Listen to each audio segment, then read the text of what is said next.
6 hommes, une frontière, et derrière eux, l'ombre menaçante d'une guerre capable de bouleverser tout un continent. Ce qui ressemble à un simple incident frontalier cache en réalité un affrontement bien plus vaste, où chaque mot, chaque geste, chaque silence pèse lourd. 3000 soldats burkinabés viennent d'être déployés le long de la frontière ivoirienne. Alors que la tension monte d'heure en heure, les familles vivant de part et d'autre du fleuve Comoé s'interrogeant sur la suite des événements. L'atmosphère est électrique.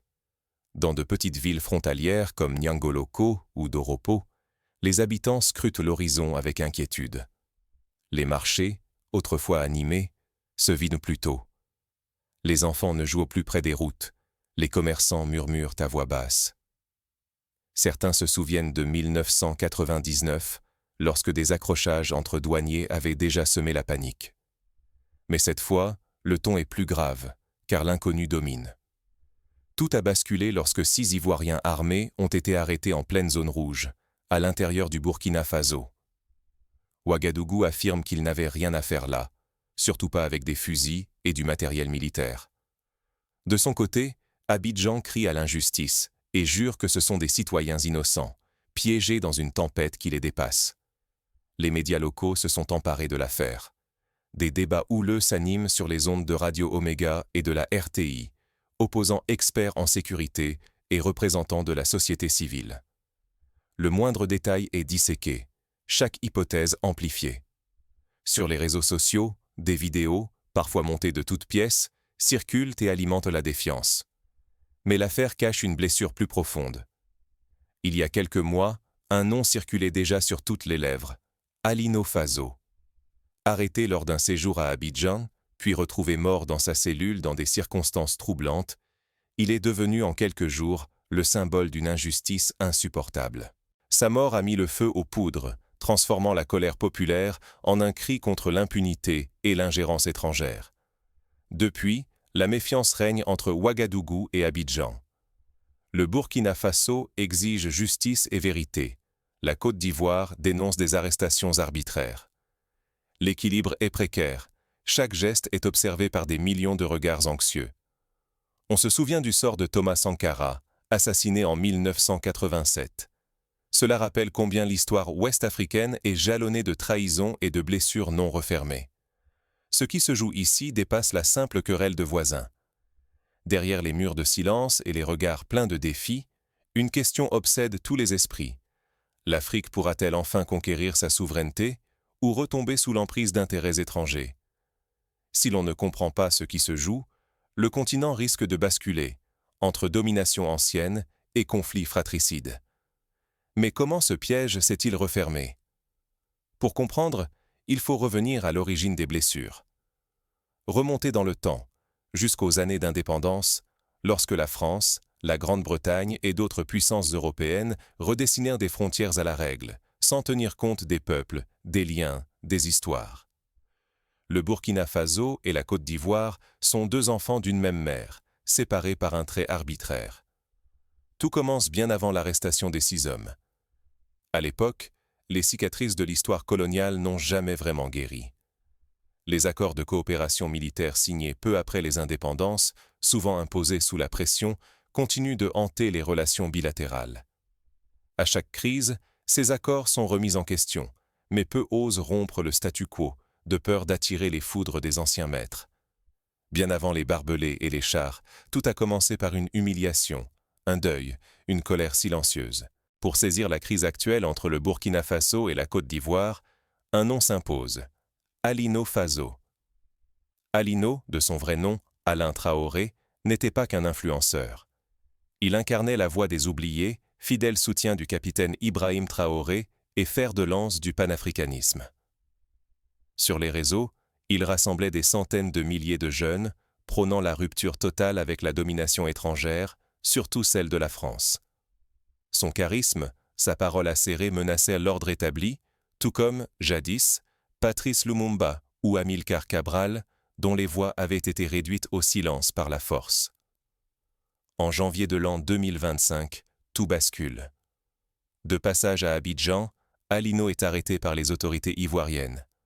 Officiellement, Il serait coupable de collusion avec l'étranger, une accusation contestée par sa famille et ses partisans. Il disparaît aussitôt dans une base militaire secrète. Plus de visites, plus de contacts, aucun éclaircissement. Pendant plus de 6 mois, c'est l'omerta. La famille d'Alino, les diplomates burkinabés, personne ne sait ce qu'il advient de lui. L'angoisse enfle, la tension gagne les rues de Ouagadougou. Comme lors de l'affaire Norbert Zongo, l'opinion s'organise, des veillées s'allument, les slogans se multiplient, « Justice pour Alino ». Puis, le 24 juillet, la nouvelle tombe. Alino est mort en détention. Suicide, affirment les autorités ivoiriennes. Mais qui peut y croire? Trop de failles, trop de contradictions. Le refus obstiné d'Abidjan de restituer rapidement le corps d'Alino ne fait qu'attiser la méfiance. 50 jours passent avant que la dépouille ne retrouve enfin le sol burkinabé, sous la pression de la rue et des chancelleries. Entre-temps, la blessure est devenue fracture profonde entre deux peuples. Des cortèges silencieux descendent dans les rues, comme lors des obsèques de Sankara, tissant des liens nouveaux entre la mémoire et la colère présente. Face à la clameur, le capitaine Ibrahim Traoré sort du silence. Il exige la vérité, réclame justice. Les foules s'embrasent, les chants montent, les regards se durcissent. Alino, de victime, devient symbole. Martyr de la souveraineté, sa mort résonne bien au-delà des frontières. À Ouagadougou comme à Bamako, sur les places publiques et dans les salles de classe, on débat de son héritage. Ce drame n'a pas seulement arraché une voix populaire. Il a sapé la confiance entre deux nations sœurs, nourri la suspicion, et fait planer l'angoisse d'un avenir où l'injustice triomphe toujours. Le plus grand danger, murmurent certains, serait de voir la résignation étouffer la colère, et la solidarité s'effriter devant la brutalité du pouvoir. On se souvient alors des paroles de Nelson Mandela. L'injustice, où qu'elle soit, est une menace pour la justice partout ailleurs. Mais cette onde de choc ne se limite pas au drame d'Alino.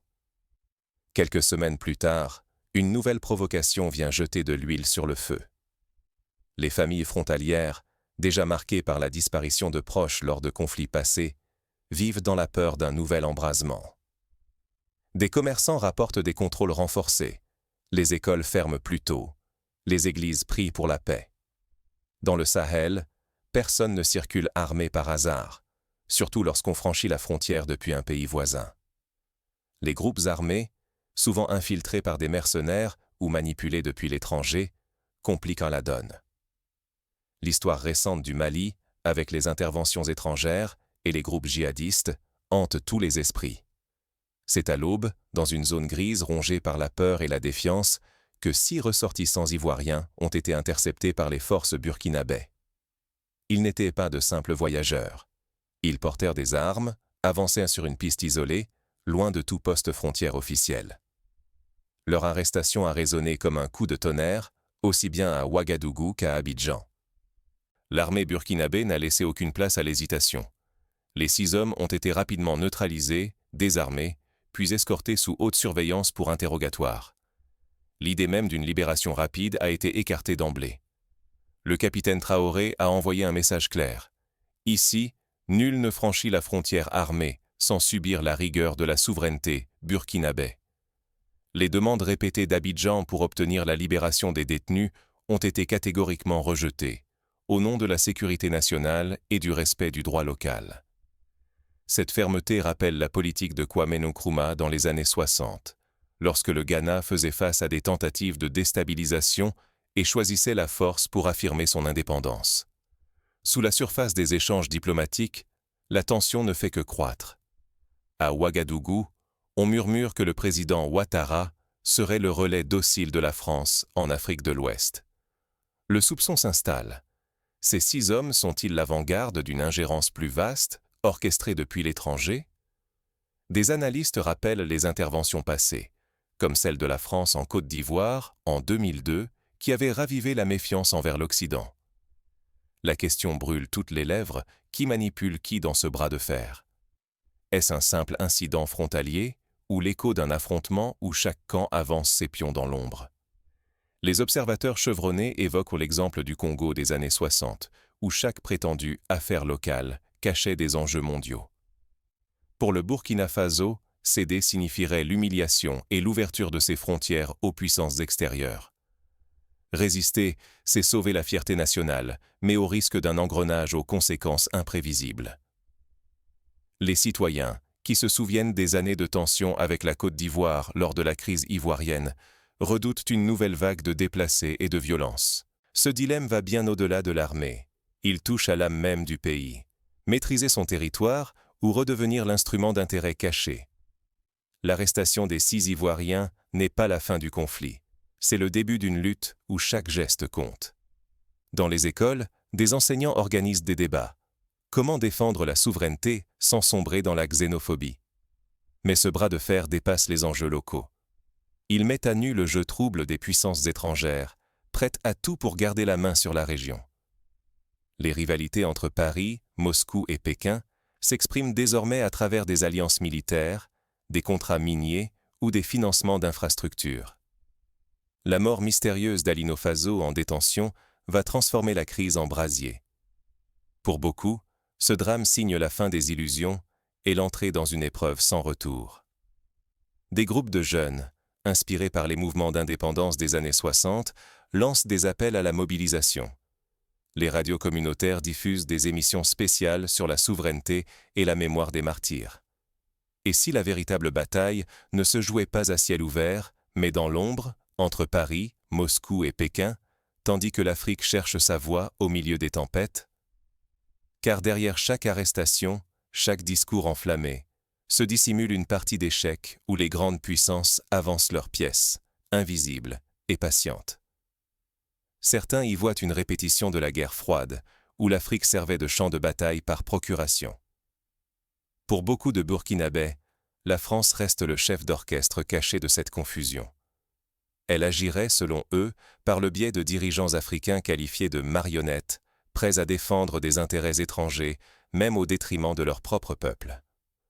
Certains vont jusqu'à accuser la Côte d'Ivoire de n'être qu'un prolongement, exécutant la volonté de Paris plutôt que celle de ses citoyens. Face à ce système, une nouvelle énergie s'élève, celle de la résistance. Le capitaine Ibrahim Traoré, soutenu par une jeunesse panafricaine indignée, incarne ce désir de rupture. Cette jeunesse en a assez des promesses non tenues. Elle exige des actes, la fin d'un système où les décisions cruciales sont dictées hors du continent. Des manifestations spontanées éclatent, des collectifs citoyens proposent des chartes de souveraineté. Mais si la France recule, d'autres acteurs s'avancent, prêts à occuper l'espace laissé vide. La Russie et la Chine, armées d'une diplomatie musclée et d'investissements colossaux, proposent leurs propres règles du jeu. Moscou promet un appui militaire sans conditions politiques, tandis que Pékin déploie ses prêts et ses infrastructures tentaculaires, en échange de ressources stratégiques. On l'a vu en République centrafricaine, où la présence russe s'est accrue après le départ des soldats français. Ce nouveau jeu d'influence bouleverse les équilibres fragiles. Depuis plusieurs mois, des tentatives de coup d'État, parfois déjouées à la dernière minute, témoignent de l'instabilité du pouvoir. Mais elles révèlent aussi la détermination de ceux qui refusent de reculer, qu'ils soient patriotes sincères ou nouveaux pions d'un échiquier mondial dont les règles restent obscures. Le risque est immense, devenir de simples instruments d'une nouvelle guerre froide, voir les frontières s'embraser ou perdre le contrôle de ses propres ressources. Pourtant, c'est aussi une chance inédite. Pour la première fois depuis des générations, l'Afrique pourrait saisir l'opportunité de s'émanciper, de rassembler ses forces et de jeter les bases d'une véritable souveraineté. Alors, l'Afrique saura-t-elle transformer cette crise en tremplin pour s'unir et s'affranchir? Pour chaque Burkinabé, chaque Ivoirien, la question n'est plus abstraite. Elle s'incarne dans le choix de soutenir la paix ou d'attiser la haine, de cultiver la mémoire ou d'entretenir la vengeance. Mais pour saisir cette chance, il faudra affronter les divisions internes et les pressions extérieures. Le chemin vers l'indépendance réelle ne fait que commencer. Les universités, les syndicats, les associations religieuses sont appelés à jouer un rôle de médiation. Des conférences intergénérationnelles sont organisées pour débattre de la souveraineté et de l'unité africaine. Les frontières, jadis simples lignes sur des cartes, sont devenues des murs de feu, Pourtant, la véritable barrière se dresse dans nos esprits, dressée par la peur et la méfiance. Ce que nous vivons entre le Burkina Faso et la Côte d'Ivoire dépasse un simple épisode de tension. C'est le reflet d'une urgence profonde. Bâtir des armées nationales solides, indépendantes et dignes de la confiance du peuple. Sans sécurité intérieure, ni paix durable, ni souveraineté authentique ne sont possibles. Les exemples du Rwanda après le génocide, ou de l'Éthiopie face à l'adversité, montrent qu'aucune nation ne peut prospérer sans institutions fortes et indépendantes. Les récents affrontements rappellent combien l'Afrique doit se protéger des manipulations venues de l'extérieur. Trop souvent, des mains invisibles opposent les peuples africains pour mieux les contrôler. La vigilance collective reste notre meilleure défense contre ces ingérences, camouflées tantôt en aide, tantôt en menace. Pour y faire face, il est crucial de renforcer l'éducation civique, de promouvoir la transparence dans la gestion des ressources et d'encourager la collaboration régionale. Face à cet héritage empoisonné, une nouvelle génération de dirigeants africains se lève.